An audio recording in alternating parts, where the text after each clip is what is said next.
अभियज्ञं गृणीहि नः ज्ञावो निष्ठः पिबृतुना त्वं ही रत्नधा असि। यज्ञ की अभीष्ट प्रशंसा करो हमारे लिए, हे औरतों वाले, निर्माण करने वाले। पान करो ऋतु पूर्वक, तुम ही रत्न धारण करने वाले हो। ये मंत्र लिया गया ऋग्वेद के प्रथम मंडल के 15वें सूक्त का यह तृतीय मंत्र है। और इस मंत्र के ऋषि हैं भगवान ऋषि मेधा तिथि काण्व। और इस तृतीय मंत्र का प्रमुख विषय है, जिसको दिव्य विषय भी कहा जाता है, वह है त्वष्टा, जिसका अर्थ होता है निर्माण करने वाला एवं ऋतुएं। त्वष्टा एवं ऋतुएं, ये इस मंत्र का मुख्य विषय है, जिसे दिव्य विषय भी कहा जाता है। और इस तृतीय मंत्र का छंद है गायत्री और स्वर है षड्ज। यहां पर इस मंत्रांश को लिया जा रहा है, जिसका हिंदी अनुवाद है, यज्ञ की अभीष्ट प्रशंसा करो हमारे लिए, हे औरतों वाले, निर्माण करने वाले। अभियज्ञं गृणीहि नः ज्ञावो निष्ठः। इस जो मंत्रांश की जो है व्याख्या यहां पर की जा रही है, ईशान परमात्मा ने इस मंत्र में औरतों वालों को निर्माण करने वाला कहा है, ग्वानो निष्ठा है।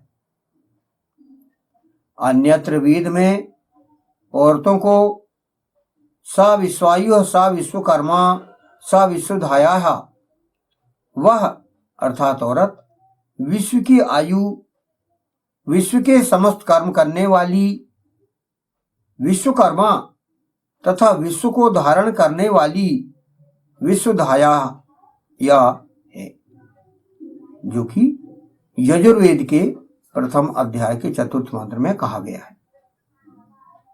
अतः वेद की दृष्टि में विश्व में कोई भी निर्माण कार्य पुरुष औरतों की एकता के बिना नहीं किया जा सकता। जब तक पति पत्नी में सामंजस्य नहीं है, तब तक निर्माण कार्य नहीं हो सकता, ये वेद में कहा गया है। अतः उन दोनों की एकता अति आवश्यक है।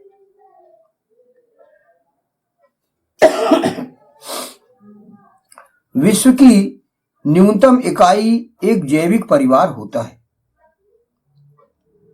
एक जैविक परिवार का निर्माण पति पत्नी मिलकर करते हैं तथा उसे अपनी संतानों के माध्यम से आगे बढ़ाते हैं। उस परिवार में जितनी सुख शांति और रचनात्मकता होगी, उसके लिए संबंधित पति पत्नी ही उत्तरदायी होंगे। यानी जिस परिवार में एकता है, सामंजस्य दोनों में, पति पत्नी में, तो उनकी उस परिवार की सुख शांति और प्रगति, रचनात्मकता, ये पति पत्नी ही उसमें उत्तरदायी होंगे।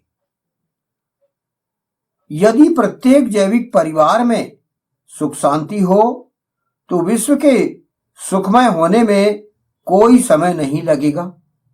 किंतु वस्तु स्थिति विषम है, पति पत्नी में ही तालमेल नहीं है। जो आर्थिक अवनति, जो पतन का जो कारण है, वो पति पत्नी के सामंजस्य न होने का है, यह हम विश्व में देख रहे हैं। पति पत्नी में ही तालमेल नहीं है, जैविक परिवार ही सुखमय नहीं है। यदि उन्हें यह कार्य करना है तो ईश्वर के आदेशानुसार यज्ञ कर्मों की प्रशंसा ऋतु अनुसार करनी पड़ेगी।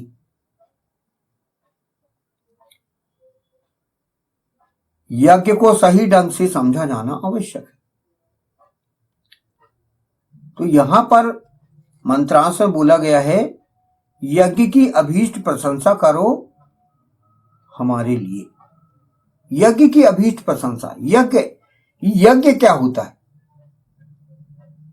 तो यहां पर सतपथ ब्राह्मण और तैतृय ब्राह्मण में उद्धरण दिए गए हैं। वहां पर कहा गया है, यहां पर कहा गया है कि यज्ञ क्या है, यह आपको ब्राह्मण ग्रंथों में मिलता है। इसका उदाहरण यहां दिया गया है जिसको मैं पढ़ रहा हूं।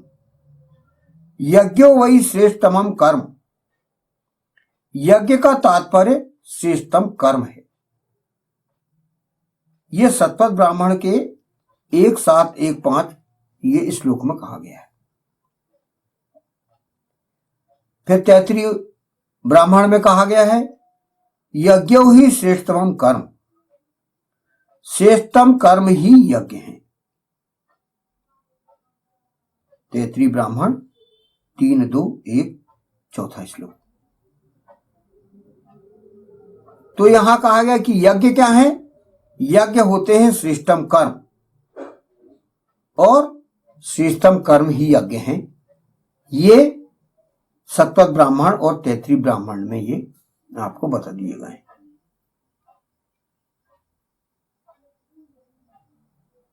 तो यहां हमें वेद के अनुसार यज्ञ क्या है? अच्छे कर्म, सत्कर्म, उन्हें यज्ञ कहा गया है, जिसे हमें पालन करना है, जिसे मानना है। यदि हमारे परिवार की प्रगति करना है, उत्थान करना है, समाज का उत्थान करना है, विश्व का उत्थान करना है, तो इस अर्थ को लेकर ही हमें वेद पर आचरण करके आगे बढ़ना पड़ेगा।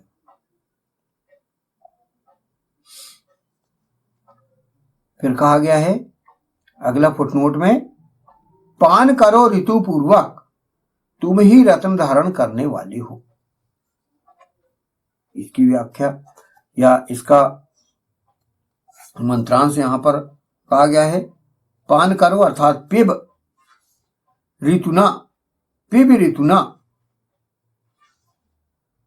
त्वम ही रत्नधा असि। इसकी यहां पर व्याख्या की गई है,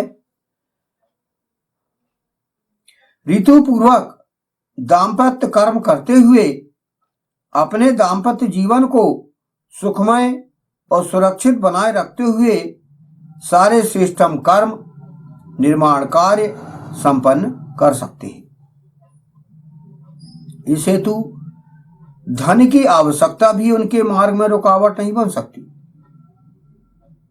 क्योंकि ईशान परम परमात्मा सर्वोत्तम रत्नधा है, रत्नधात्मम, जो कि वेद ऋग्वेद के प्रथम मंडल के प्रथम सूक्त के प्रथम मंत्र में कहा गया है। और वह पुरुष औरत युगल तुम ही रत्न धारण करने वाले हो, तुम ही रत्नधा असि, जो कि इस मंत्र के इस मंत्रांश में कहा गया है। यही ऋग्वेद के प्रथम मंडल के 15वें सूक्त का ये तृतीय मंत्र में बताया गया है। ईशान के आदेश अनुसार विश्व निर्माण करने की चाह होने पर उनके मार्ग में कोई बाधक नहीं बन सकता। यदि विश्व निर्माण करना हो तो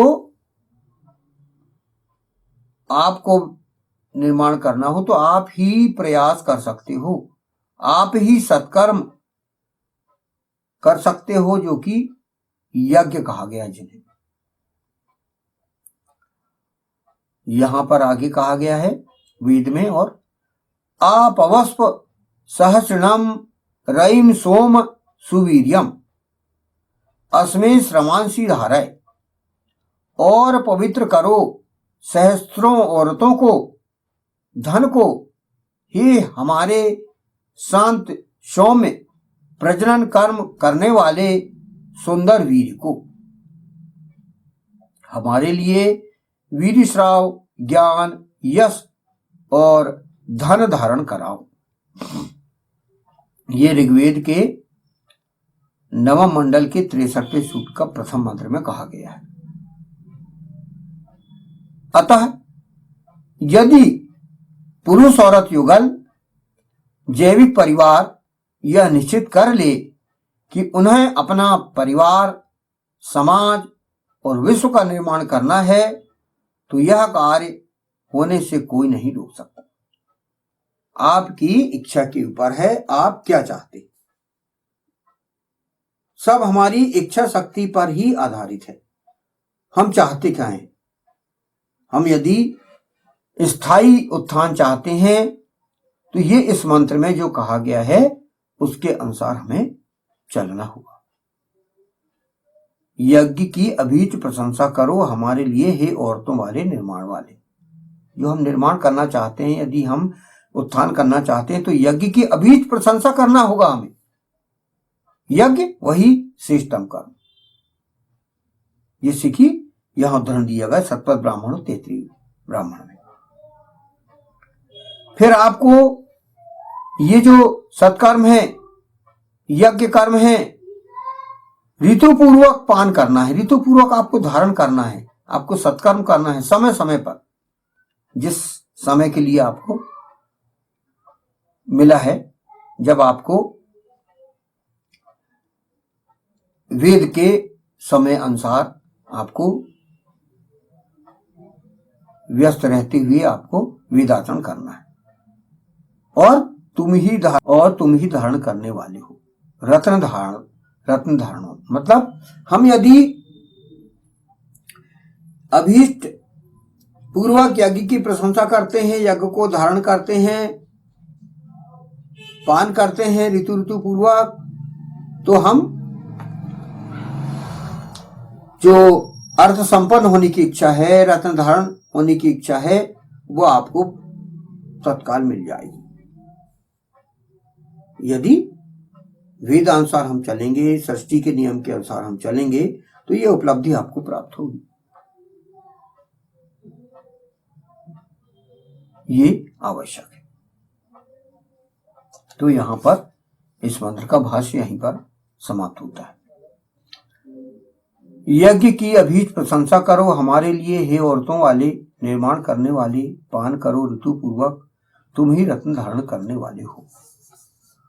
ओम अभियज्ञम गृणीहि नः ग्नावो निष्ठः पिब ऋतुना त्वं ही रत्नधा असि।